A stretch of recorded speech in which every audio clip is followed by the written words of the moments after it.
Y aquí en Radio Negocios tenemos nada más y nada menos que al economista Luis Seco. Vamos a hablar de lo que dijo el ministro de Economía, pero antes quería saludarlo. Hola Luis, ¿cómo vas? Buenas tardes.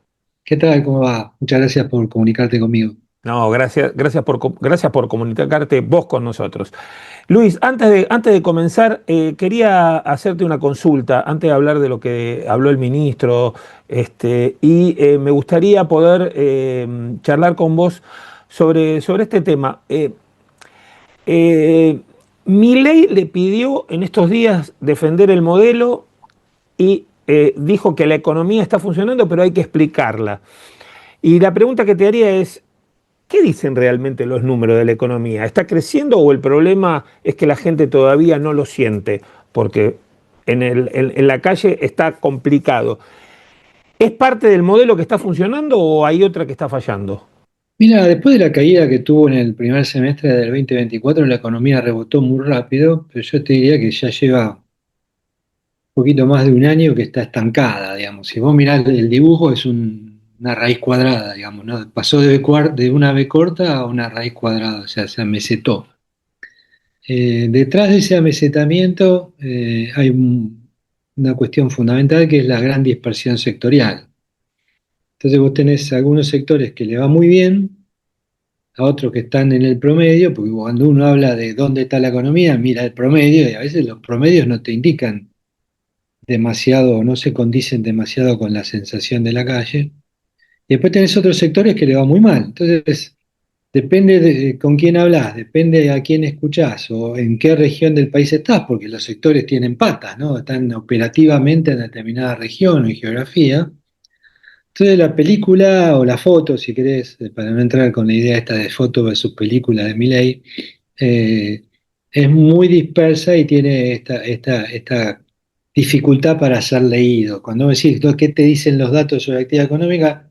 Lo primero que tenés que explicar es eso, que hay una tremenda dispersión, con algunos sectores que son los más intensivos en trabajo y sobre todo en trabajo en áreas urbanas y suburbanas donde se hace la opinión pública, ¿no? Porque hay que reconocer que la opinión pública argentina se hace en Buenos Aires, en el Gran Buenos Aires, en el Gran Córdoba, en el Gran Rosario, en el Gran La Plata, Bahía Blanca, Mar del Plata, o sea, son núcleos, digamos, Cinco donde está polos, seis. instalada, Claro.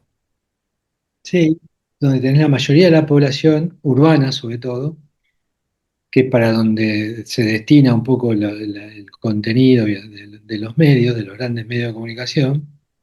Eh, y ahí vos tenés sectores como la construcción, el comercio y la industria que son los más rezagados, ¿no? Entonces, es muy difícil que la mayoría de la opinión pública esté de acuerdo con lo que siente o con lo que le dice que el gobierno. Y ahí es donde yo estoy un poco marcando el problema, por lo menos en mis últimas notas, que digo que cuanto mayor es la distancia entre la épica triunfal del gobierno cuando ve algún número que lo favorece y la percepción de esa mayoría, menos efectivo se vuelve el discurso del gobierno para vender futuros, modelar expectativas y generar un clima de decir, bueno, esta vez sí vale la pena, me endeudo, desahorro, hago lo que tengo que hacer porque voy a apostar de nuevo por ese futuro, voy a producir más, emplear más, trabajar más, ¿no? Entonces me parece que Bueno, ahí, perdón, hay, justo me están haciendo. sí, no, digo que hay algo en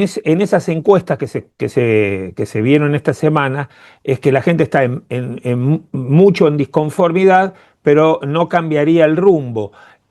¿Vamos en el rumbo correcto? Porque el rumbo, nosotros que tenemos los que tenemos más de 60, ya sabemos que los rumbos fueron muy cambiantes en la Argentina. ¿Vamos ahora definitivamente en ese rumbo correcto, según dice el ministro de Economía?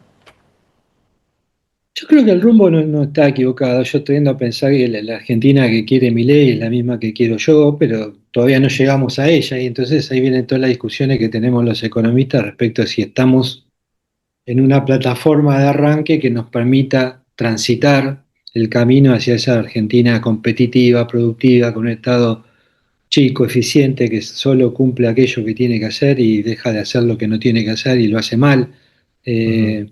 que incluye, que crece. Pero bueno, esa Argentina no llegó. Entonces, también ahí volvemos al tema anterior, ¿no? O sea, Claro, tratar de convencernos. Claro, no le llega al metro cuadrado de la gente. Ese es el gran problema, ¿no? Que después de 2 años y pico no le llega a esa mayoría de la gente que es la que va a poner el voto, básicamente. Y por eso yo te digo que hay un tema que me parece que es muy, ¿cómo te podría decir? Como que todos los programas de estabilización atraviesan una fase de cansancio y fatiga, ¿no? Que es cuando el esfuerzo realizado todavía no rinde sus frutos. Ujú, A veces el presidente y su ministro, sobre todo con esta promesa de los mejores 18 meses de la historia argentina y cosas por el estilo, ujú, crearon un clima. Entonces, ¿qué te pasa ahora? Viene un dato, que no está mal. Vayamos al dato de inflación del último mes, ¿no? sí. Uno me decía, da 2,1, y yo te decía, muy bueno. Sobre todo porque la núcleo dio 1,8, está por debajo de 2, o sea, la mayoría de los precios de la economía ya están creciendo por debajo del 2% mensual. Pero claro, viste, vos generas la expectativa de que tiene que empezar con cero y después medio que mentís un poco porque primero dijiste que era un índice, después usás el otro para justificar tu apreciación. Y bueno, la Ujú. gente se compara no con cómo venía, sino con lo que prometió el presidente. No, y O además, y tenés la además, idea. y además prometió bajar impuestos, que todavía eso no se ve reflejado en la gente. Especialmente naftas, bueno, impuestos que hacen a que la gente pueda ahorrar más si esos impuestos no los tiene que pagar, ¿no? Impuestos que están implícitos en un montón de cosas que en la BTV, en un montón de lados. No está mal que el gobierno intente vender futuro, ¿no? De crear expectativas, de generar un clima positivo respecto al futuro y demás. Sí. Lo que pasa es que a veces tiene que tener cuidado cómo lo hace, porque ya te digo, si es muy triunfal o muy épico y después viste, agarra un dato bueno y lo extrapola infinitamente para adelante, y después viene un dato malo y tiene que mirar para otro lado, me parece que ahí la gente también empieza, o la opinión pública empieza también a perder un poco de confianza, las autoridades empiezan a perder credibilidad. Me parece que estamos ahí atrapados. Ujú. eh, en un rumbo que yo no discuto, discuto un poco, digamos, los instrumentos actuales de política económica, que creo que tal vez no te ayuden a transitar ese camino hacia esa otra Argentina con el menor costo posible para la gente, ¿no? Bien, estos nuevos créditos hipotecarios que anunció el ministro pueden reactivar realmente, impulsarán realmente la economía o también, como dijo el ministro, si vuelve el kirchnerismo, Venezuela sería como Disney. Se De fue, nuevo, se fue un poquitito, se le fue un yo no, poquitito.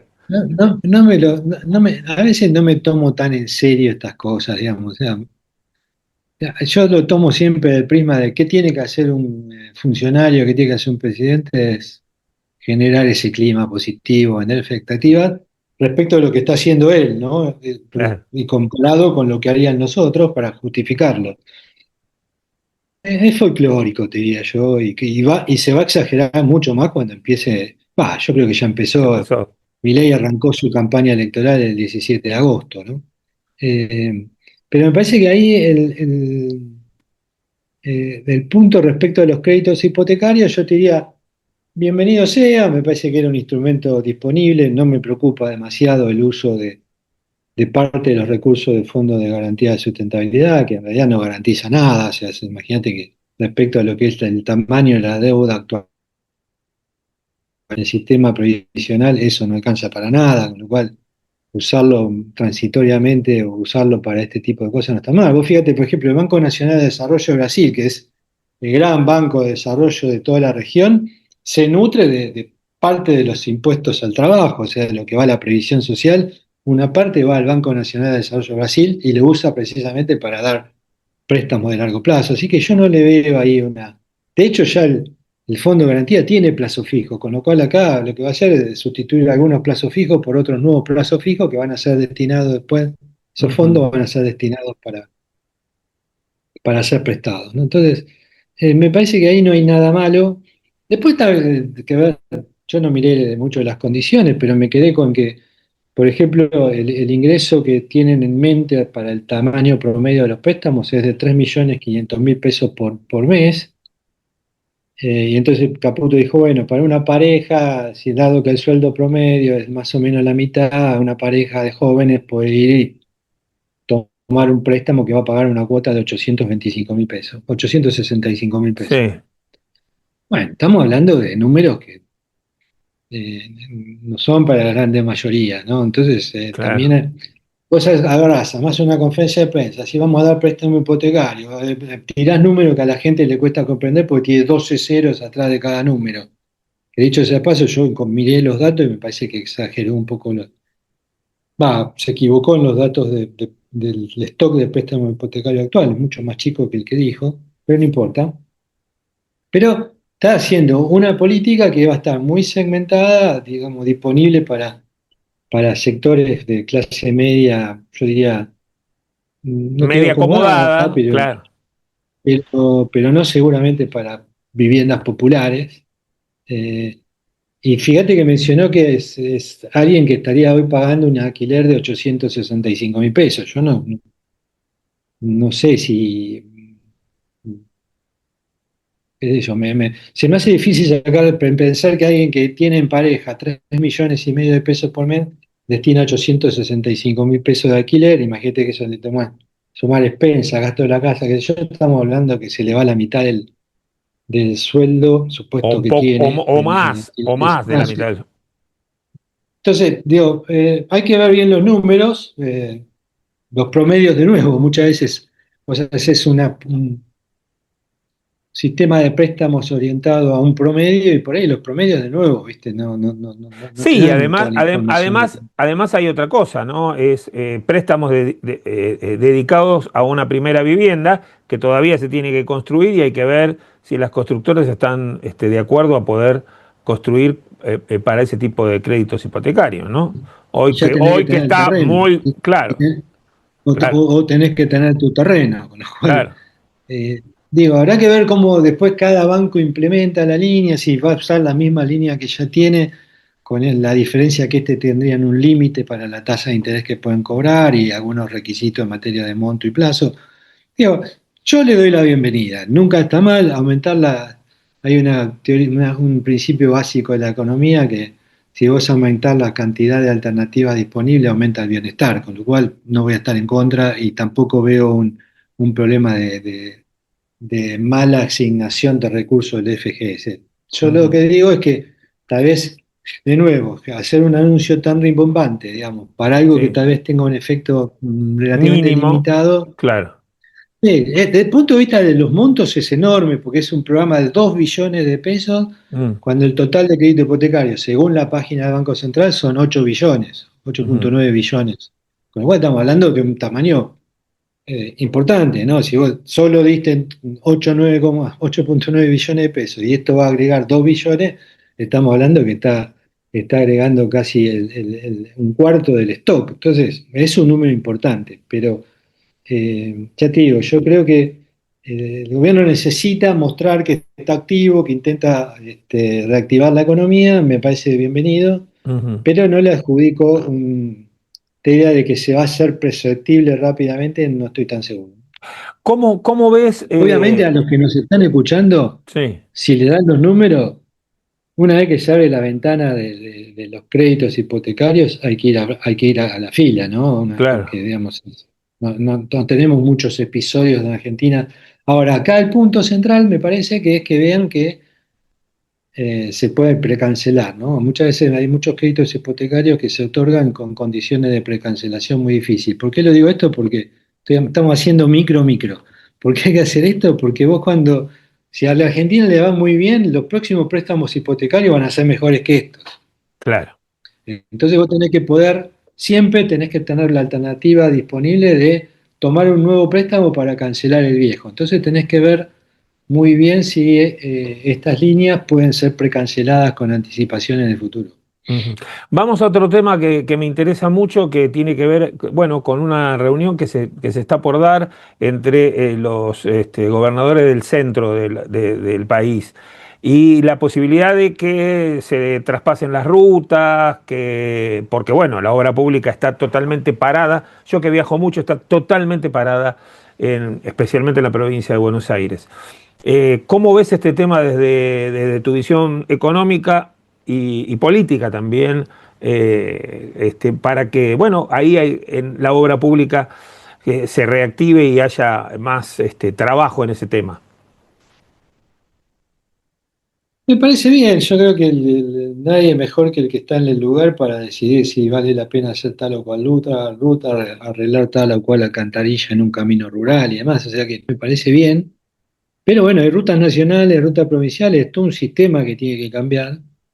Eh, pero lo básico sería que si se va a trasladar la responsabilidad de las rutas nacionales, porque las rutas provinciales son provinciales y hoy las tiene que mantener y llevar adelante la provincia, y muchas veces hace acuerdos con la nación para decir, ayúdame a financiar tal o cual ruta provincial, Ujú. pero si va a haber una transferencia de rutas, debería ser con recursos, ¿no? Ya sea con recursos que provengan de la nación o se coparticipen de otra manera, o con algún programa de concesiones viales con peaje, digamos, ver la forma que puedan Sí, encontrar los gobernadores. Yo creo que porque es fundamental ese tema, ¿no? Transferencia de parte del impuesto a los combustibles, o sea, buscarle la vuelta para que no sea una transferencia que después esté igual que antes o peor, porque el gobernador se tiene que ocupar de las rutas provinciales y de las nacionales que ahora le pasa a la nación a la provincia, con lo cual habrá que ver ahí qué mecanismos se llevan adelante. Ahora, déjame decirte algo que es muy importante, ¿no? sí, Recordemos que, por ejemplo, en las provincias ricas en recursos naturales, en el subsuelo, no así arriba de la superficie, que es el problema, si querés, de la región núcleo, pero las provincias cordilleranas, por ejemplo, esas cobran regalías, con lo cual que a mí me digan que la ruta de Anielo es un desastre, o sea, o que Vaca Muerta está incomunicada, ahí hay que golpearle la puerta al gobernador de Neuquén, claro. porque el tipo se lleva por regalías todo lo que genera que la provincia sea el dueño del recurso.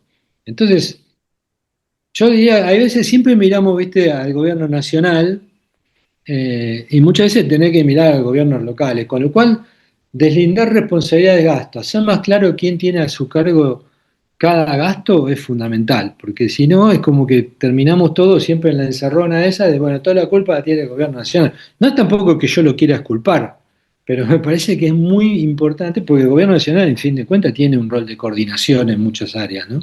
Sí. Eh, pero yo cuando escuché al intendente de Neuquén y una de Anielo y alguna localidad vecina, incluso algo que sugirió el mismo gobernador de Neuquén, diciendo no vengan, ¿te acordás? Que hubo una declaración que dijeron, los tipos dijeron a todos los que estén pensando venir no vengan, que eso es dramático, porque el Claro. derrame es que yo que estoy acá le diga a mi hijo, che, ¿por qué no te vas a buscar un laburo a Neuquén?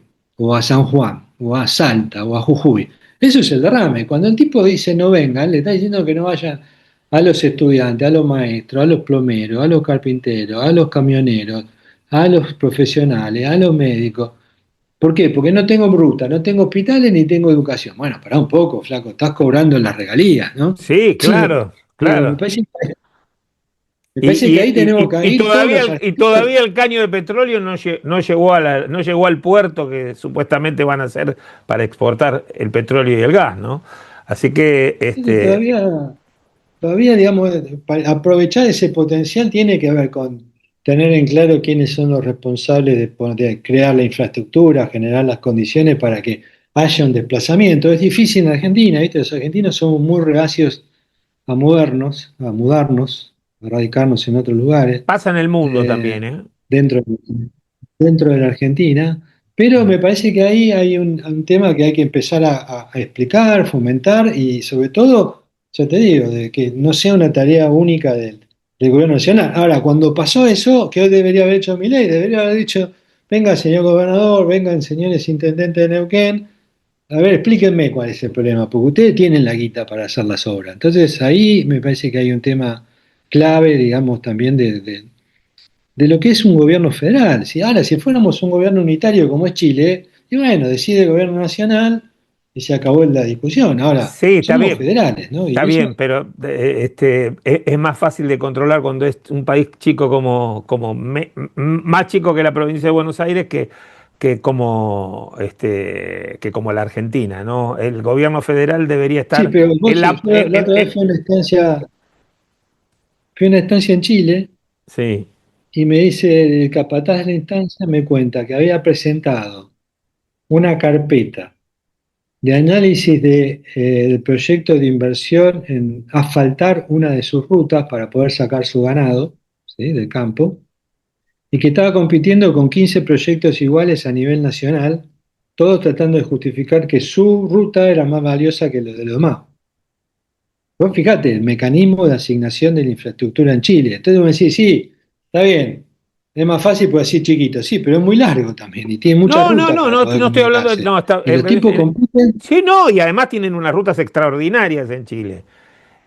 Uno puede circular Entonces se deciden desde un punto de vista de mejor asignación de los recursos Sí. competitivamente. Bueno, probablemente ese sea el mecanismo que, o uno similar, no estoy diciendo que los chilenos hagan todo bien, pero digo, hay otros mecanismos de asignación de prioridades en materia de obra pública que Argentina debería explorar, ¿no? Sí, y también yo creo que el gobierno nacional debería descentralizarse, ¿no? Porque siempre vemos las políticas desde la visión del centro urbano de la capital y Gran Buenos Aires y no vemos lo que pasa en el interior del país, ¿no? Eso es otro de los temas que también a veces, como decía Alfonsín, me tendría que haber ido en una carpa a Carmen de Patagones y Viedma en aquel momento, ¿no? Pero bueno, eso es otro tema y pasarán muchos años para que... Es muy difícil, siendo un país federal o diciéndose que es un país federal, cambiar el unitarismo que siempre tenemos, ¿no? No, sí, pero creo que debería formar parte de todo el cambio estructural de la Argentina, ¿no? Si queremos hacer un verdadero cambio de régimen, la cuestión federal es clave. Gracias, Luis. Un abrazo muy grande. Un placer, hasta pronto.